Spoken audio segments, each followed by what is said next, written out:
Hindi, kasi yung gano'n naman kung ano eh, wala namang problema doon sana sa ano, yung biyahe mo kung maayos yung bigay.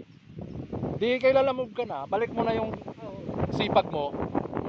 Kaya nga ako nga, tapos mo. Kaya ako ko pa, kahit pambayad lang Si- natin eh. Pagka mag-move on ka na, tanggalin mo na sa isip mo yan, tapos Ibang nakabanata mindset na na ng buhay gawin mo mo. yan.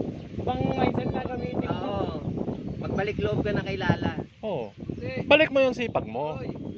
Huwag mo na ano. Araw-araw sipag lang. Oo. Ano yan? Tsaka si Romnick talaga, yung sa kanya, ang sipag naman talaga. Yun niya lang. Tamad lang.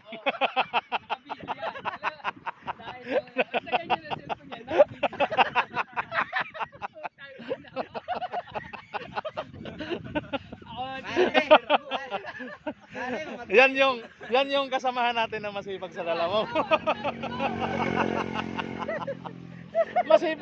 Masipag naman talaga yan. Naka-video yan.